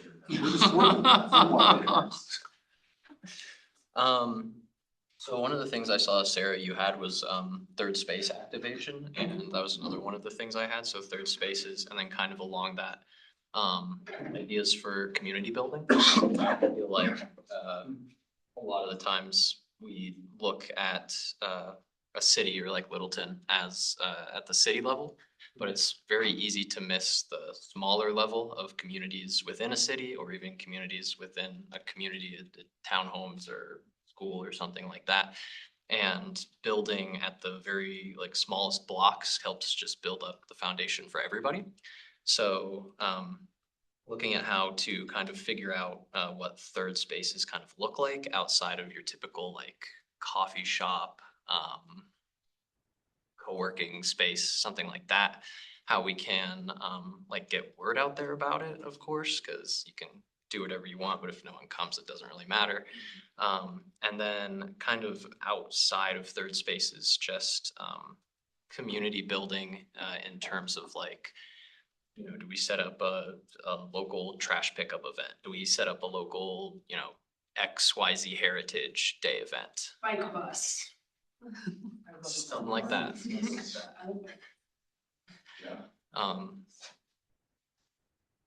So yeah, kind of third space related community building and how we can get I don't know, just more people together, understanding of each other. And then I feel like with the pulse survey as well, you know, if we're able to figure out how people want to come together, want to communicate, then we also open ways for feedback and suggestions from, I mean, the direct public, like we've been talking about.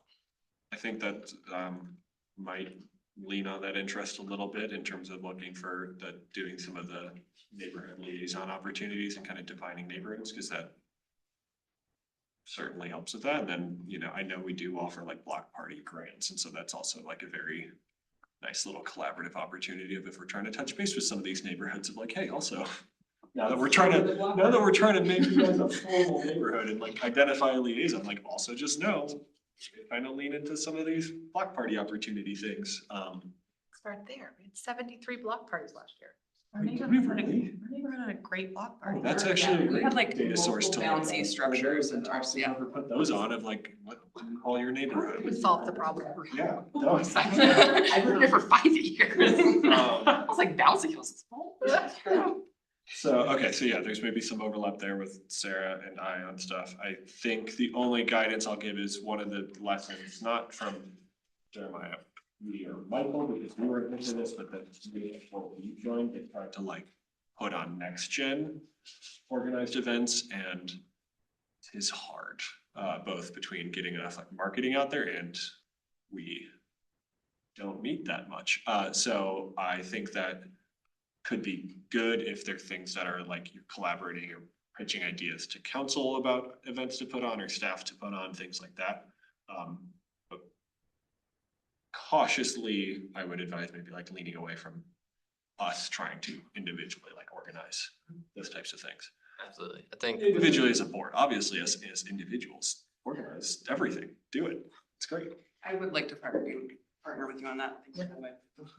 I think my next steps with that was really just kind of at a high level, identifying like potential, opportunities for what the community might look like, what third spaces there already are, what might want to be like built out versus what might not exist in Littleton. Just kind of finding the infrastructure, so to speak, versus what could be built out.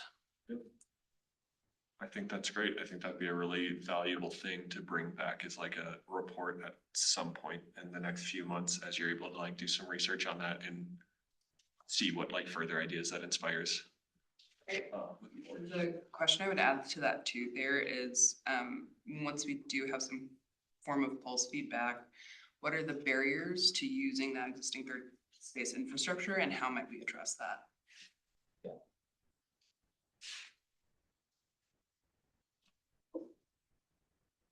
All right, Jose, what is your brain ticking up? I think for me, mainly like, we talk about next gen and, we're here representing a certain population.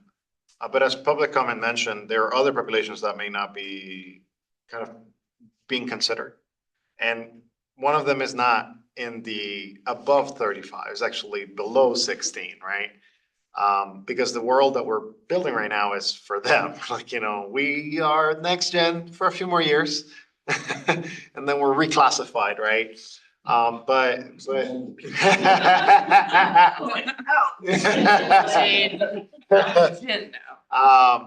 I definitely want to find ways to engage children because honestly, right now, for example, we have this e-bike, e-moto thing, right? The kids just see it as cool, right? They see it like, this is cool, it's like the thing, right? But it's important that they understand that they're affecting other generations as well, right? And that one mistake could cost a life, their life most likely, because they'll be, in the e-bike or e-motorcycle. So I definitely want to work with trying to like get the survey down to like 8 years old if we can. I have some specific recommendations. I used to, this is only slightly relevant, test Happy Meal toys with like 4 to 11-year-olds. Perfect. So I have some like methods. I have so Yeah. many questions. So that's great. So I want to help in that, but on the segment from 8 to 16. And I also want to help on the safety side, like, because I really think that when we build for our kids to be able to have safe, so for example, like opinion about the e-moto problem is that we don't have ways for them to get to school safely on any kind of vehicle, right? So the default is that their parents have to drive them. That's the default. And that's a problem.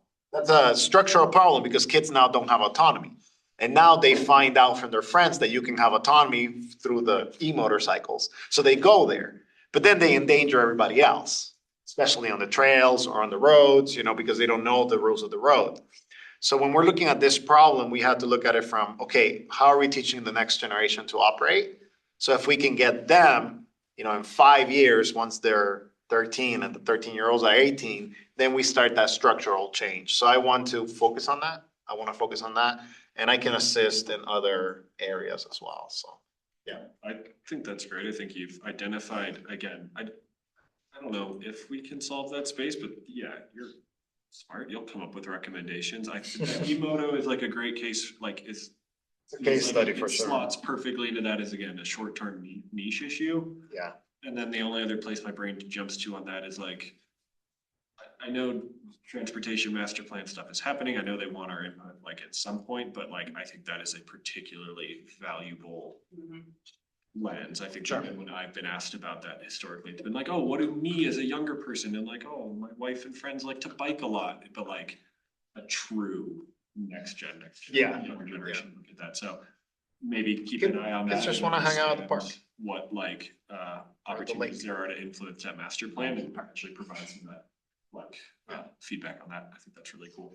I think also at some point in time, I'll dive into what are some of the things that they're lacking in, like third spaces for kids, right? We used to think third spaces for adults, but what about a place that kids can actually access. Like, I mean, you know, for example, like in Littleton Village, where I live right now. Awesome, we'll connect. The third space, so I don't know where. Well, but that's the thing, right now, we're expanding the playground. And there's a gazebo that's gonna be there. So that may bring some opportunities, but just because the space is available, doesn't mean that people are going to be motivated to use it. They need to be incentivized to create that space as well, right? So anyways, I wanna look into that as well. So those are my areas, if you will. I like it too, because I'm also even thinking about it on like the opposite end of the spectrum of there are maybe communities who may not have, like, I don't know, I think back when I grew up, like, my parents were like, I didn't grow up in a very like, like my parents were relatively, we got a lot of money. And it wasn't, my situation like wasn't safe to maybe like navigate the streets by yourself at that age, but I think Littleton, it is, like, maybe parents don't have the ability to like transport their kids somewhere. And that also might be like, even just like walking or just other general safety, or maybe like the parents have to work late or however that may look like. Like, I think like, and one side, like the e-bike e-moto is definitely a core issue. I almost get hit by a car yesterday. But also like on the opposite spectrum, people who may not have that ability or have like means to have that, like how do they get around? How do they leverage spaces? I don't know how to like put this into the form of a question, but I do think it would be helpful to answer the question of like, what are the third spaces that are available to like children in Littleton? Like because I have a 2-year-old, could catalog it for you right now. But what are the gaps in like safe transportation to those things? Yeah. Why is Stern Park so hard to get to for bike trails? Yep. Like, let's consider those. Because it switches, because the bike lane switches in the middle of the street. You go from the right to the left. I'm like, Yeah. what is this? Yeah, distinctly hard. Yeah. So- Inventory and then like highlighting some of the major concern areas. It doesn't have to be things that we say like, Yeah. here's how we fix them. It's look at these patterns we're finding and We can fix it. and then we can. Exact intersection. Like the new Littleton and Mineral Broadway changes. Oh my gosh, I'm so Oh, scared. Littleton Broadway and Mineral Broadway. Right, yeah, there is a plan right now and it still contains, I mean, a lot of kids cross to Chipotle right there. And it still has not priority for them, which I do not, well, there are a lot of opinions, but I think we commissioned a study and there were some recommendations.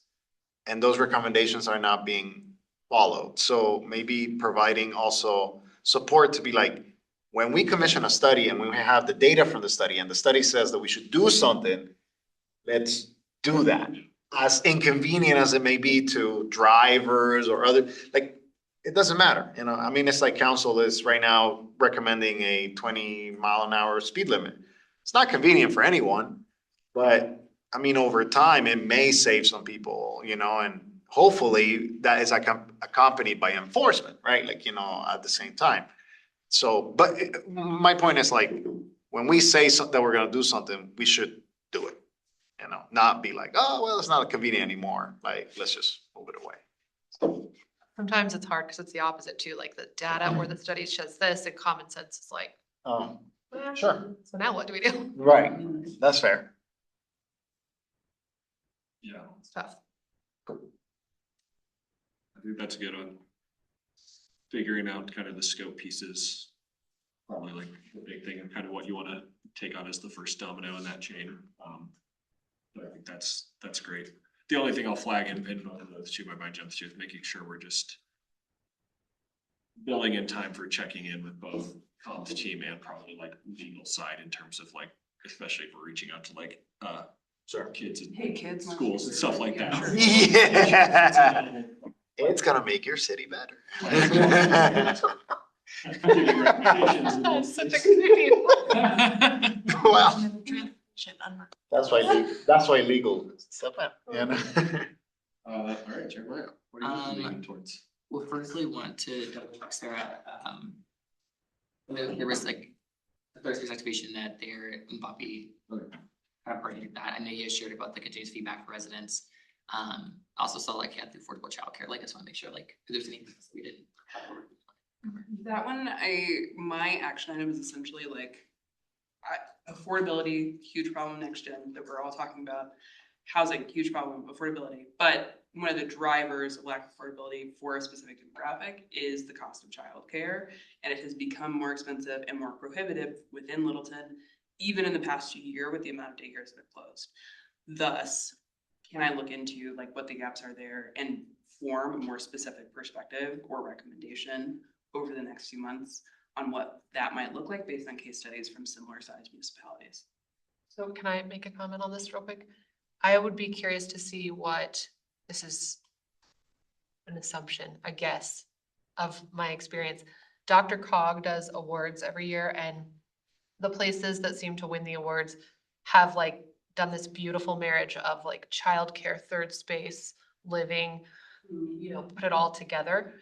And for some reason, our housing authority, I think they can get more units for their LIHTC tax dollars if they, you know, do studios and maybe not the most, not like a 3-bedroom apartment. So I don't know all the details behind that, but I think it would be interesting even for someone, you to come give public comment to SMHO's board meeting and say like, are you considering families in your affordable housing and how can that factor in? And we need more of that. Yeah. So be interesting if our boards and committees like did more cross pollination. Pam gives comment everywhere, but she doesn't have a lot of company most places. So be interesting if like you give comment there and you give comment at ESB and you know. Yeah, try to build out that a bit. Mhm. I think that is a uniquely valuable aspect of our role, because again, we're not meant to handle any individual topic that like other boards aren't. It's supposed to be like adding perspective to a lot of things, so that could be a nice goal for us to consider of leaning into those opportunities. Yeah, that's good. I'm very curious that's one where I have total ignorance of like what a municipality's role can be in that space, so I would love to learn more about that and hear like what recommendations you could develop on that. There are some lower hanging fruit things, for example, like making it easier to run home daycares, like changing the policies of approval for that. They are legal here, right? Yeah. So. But how quickly you can get a permit versus not, that kind of thing. So let me think.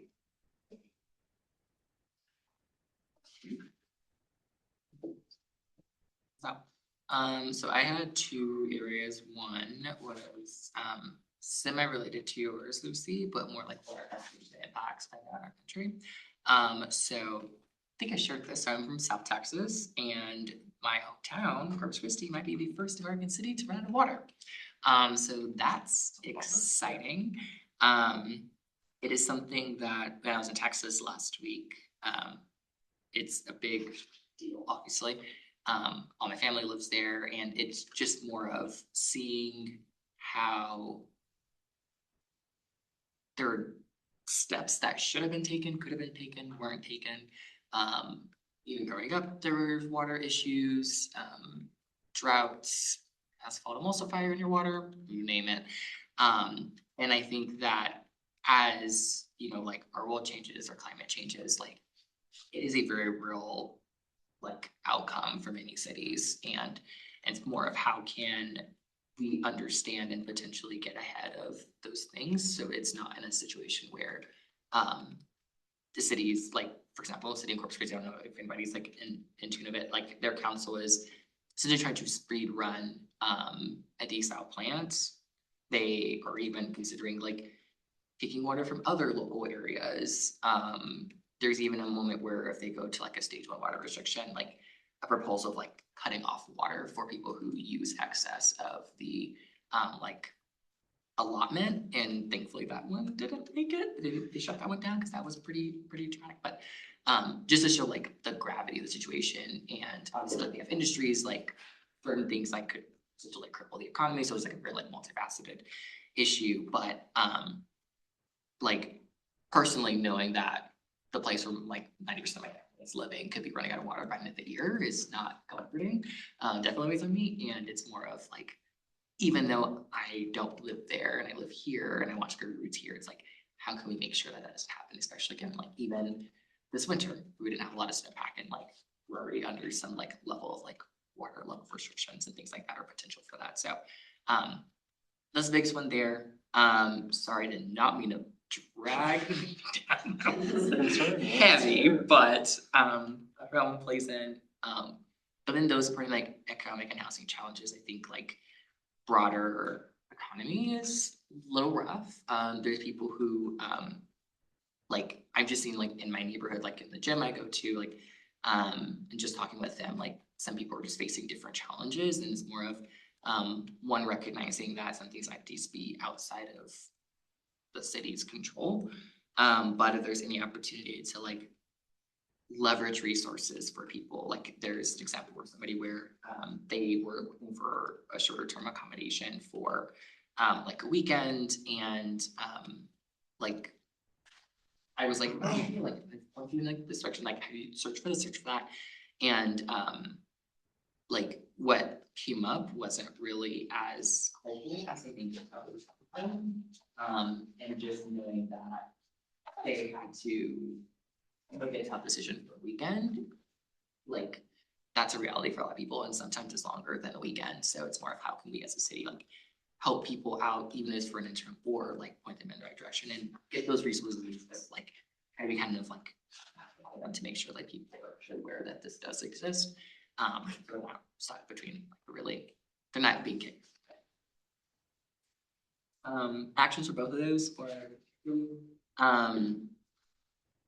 yeah, I can happily report on like the Corpus impact because that's been always fun to have your city national news for not the good reason. But there's probably like more research on my side to be done of like understanding just like how like the Denver metro or like Littleton specifically, like how can we kind of get ahead of some of those like pitfalls. And Yeah, I'm more into it.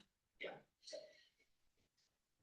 I think that on the water side, I think partnering with the capturing project, not necessarily having to like make that your core focus, but again, overlapping on like how does water conservation play into that, can be a nice natural collab there.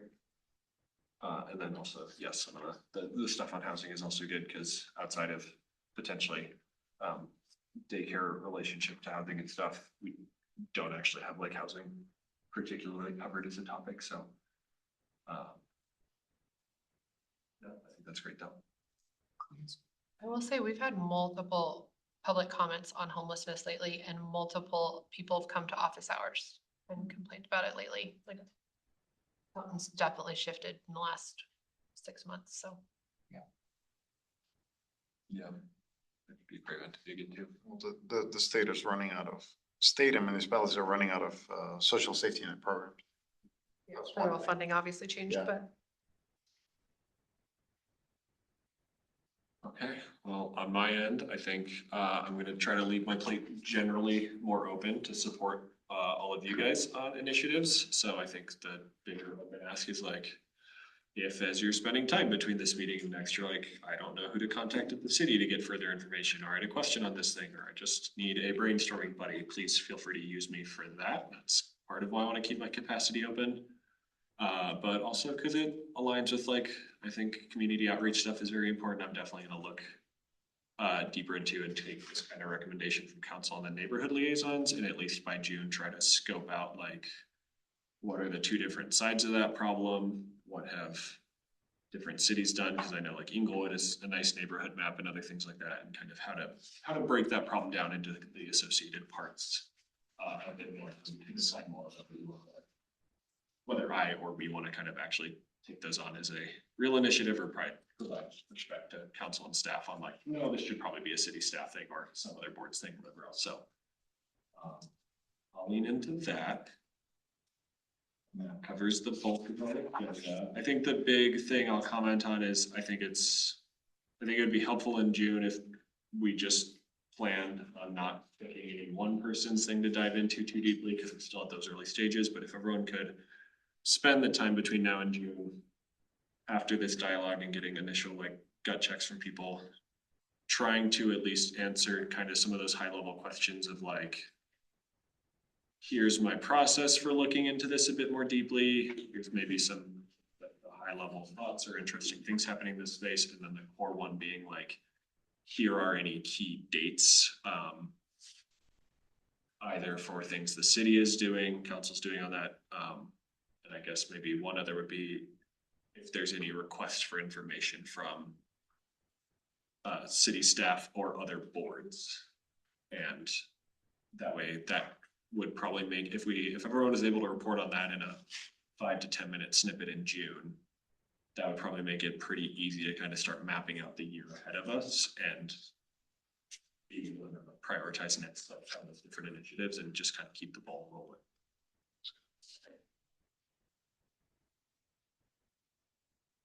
Anything else that feels like it'd be particularly productive to set as kind of goals for June? I mean, that's a great segue to look at future meeting. So what I have so far is, like the state legislature readout, Lucy, for the June meeting, the progress readout for the initiatives and resources needed, which I think we just covered. And also I know, Michael wanted to cover the, for Littleton expanded borders, it's a unincorporated counties, so that's so far. But if there's anything else, like so far, you want to add? Yeah, I think that's great. And I think the only other thing I'll flag is sometimes ideas pop to us later. If you have ideas on other people, this process will move along faster and it will avoid the situation of somebody coming in with what they think is like a great idea. And I've done all the research on Kettering Lake though, and then I go, oh, well, did you not see that the ESB talked about that in February? Like if you're watching stuff around the city, seeing stuff in the news relevant to somebody else's initiative, feel free to send that to them. Cool. And circulate it, and that'll probably help things move along a lot more quickly. It would be just kind of fun to see and a great way for us to all learn, so. Is everyone going to the June 17th Boards and Commissions dinner? Yeah, that invite should have just gone out recently, yes. I am, it's really fun and it's a free dinner. I'm trying to get a +1, so. Does anybody go? Yes. You're like I was jazzed. I'm trying to get a +1 to go with me. Okay, good. So. You're gonna know there. I'm in Chicago. What happened in Chicago? My wife's family. Oh. To move. It's cold out there. Yeah, It's fun. in the summer it'll be Free meal. be too humid. I guess that's after our next meeting too, so good to have on the calendar. I can. Sweet. That's all we have on the agenda, right? Awesome. So is there any other like? More action items. Yeah, is there anything else that you want to discuss or if you want me to, we can go through like. I don't know, recap up to you. Just give the quick run summary. We'll make sure we didn't. So. These are some partnerships around the. It's. Again, sharing all that out with like centralized notes. Everyone's on board with, we're gonna try to see if we can leverage some AI. The action plan, I'll go into build an initial draft based off of combo and begin to populate it with the initiatives that we aligned on, including action items, so we get some feedback. Ask stakeholders to actually share that easy, and then we can have it as something to steer at next meeting. Looks like again, we're on board with like individual and board level goals and I'll be building in like that minimum like board checkpoints. Or check-in points, we can make sure we have recommendations and possible options for delivery of goals. It looks like so far we have on tap is like the next gen voice, which kind of spans across a couple of different initiatives. The affordable childcare and economic housing infrastructure and third space activation with their Bobby and Sarah. Lucy is like the water conservation, she'll probably partner a little bit on. We also have the safety and engaging like the ACC population with Jose, long-term capital financing with Michael, and then like water conservation and supporting those facing economic hardship or challenges for me. And looks like we have a couple of good June meeting topics. So if there's anything else, reach out. And then afterwards, we'll wrap this up, clean it up so it's not too long, and then send it out. Sweet. Lots of June. All good day. That was great. Stop.